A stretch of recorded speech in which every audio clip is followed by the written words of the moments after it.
से तुम मेरी इच्छा को पूरा करोगे। हालेलुया। वचन क्या कहता है? हे नवजुवक को ही क्यों? बुजुर्ग लोग तो ऐसे भी बुढ़ापा में आके नम्र हो जाता है। अब तो देह में शक्ति ताकत बल है ही नहीं।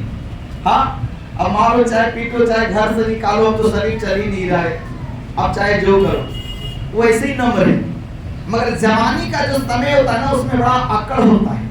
हाँ, किसी से भी लड़ जाने का, किसी से भी भिड़ जाने का, किसी भी भारी वस्तु को उठा लेने का, दौड़ कर इधर दौड़ के उधर, और दुनिया के कई गलत चीजों में हमारा दिल और मन लगा रहता है। जवानी के टाइम एक बड़ा भटकने वाला टाइम है। जो जवानी में संभल गया वो संभल जाएगा, क्योंकि जवानी ही एक ऐसा उम्र का पड़ाव है जहां पे आके या तो लोग बन जाता है या तो लोग बर्बाद हो जाता है। हालेलुया।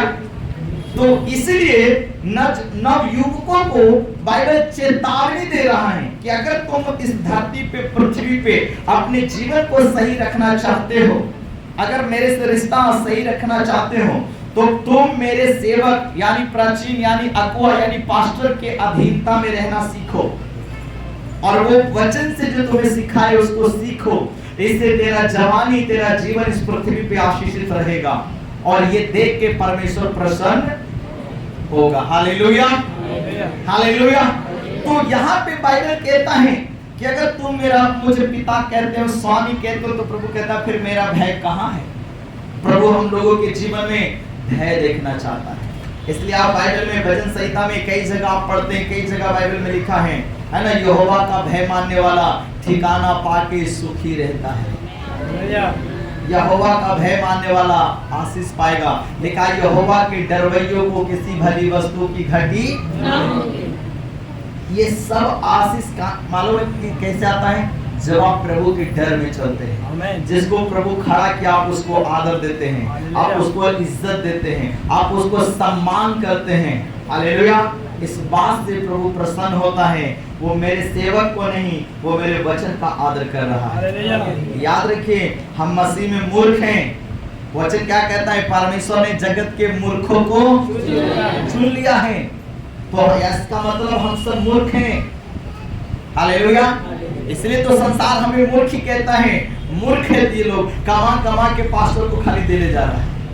हालेलुया। संसार के लोग भी हमें मूर्ख ही समझता है। वचन भी क्या कहता है? मैंने जगत के मूर्खों को, लोग हमें मूर्ख समझते हैं कि अपना धर्म छोड़कर, अपना जाति छोड़कर, अपना धर्म छोड़कर किसी और में चला गया। ये कितना बड़ा मूर्ख है। अपनी कमाई मेहनत की पसीना का जाके वहां चर्च में दान दे रहा है। कितना मूर्ख है। हालेलुया। सुनिए इधर ध्यान से, वचन क्या कहता है? परमेश्वर ने जगत के मूर्खों को चुन लिया। हम मूर्ख ही हैं। बाइबल भी मूर्ख कहता है और संसार भी मूर्ख कहता है, मगर हम परमेश्वर के नजरों में बुद्धिमान हैं। हालेलुया। लोग हमें भले ही मूर्ख समझ ले, आपका भाई, रिश्तेदार, परिवार, पड़ोसी हमें मूर्ख समझ ले, मगर हम किसके नजरों में बुद्धिमान हैं? हाँ, क्योंकि हमारी सांसें का चलना वहां से है, हमारा भविष्य वहां है, हमारा शुरुआत वहीं से हुआ है और हमारा अंत भी वहीं से होगा। तो हम क्या करें? जड़ को पकड़ के रखेंगे ना। बुद्धिमान तो क्या करता है? जड़ पकड़ के रखता है। हालेलुया। सुनिए, शैतान को बाइबल में चालाक बताया गया है। वो विश्वासियों पे हमला कम और पास्टरों पे ज्यादा करता है, क्योंकि उसको मालूम है कलीसिया का जड़ पास्टर है। पास्टर को गिराओ, बाकी सब खुद गिर जाएगा। अब कभी भी कहीं विरोध हुआ है तो देखिएगा विश्वासी को कोई कुछ नहीं करता जाता। कहाँ है? मेन जड़ को खोजता है। शैतान को चालाक बताया गया है बाइबल में।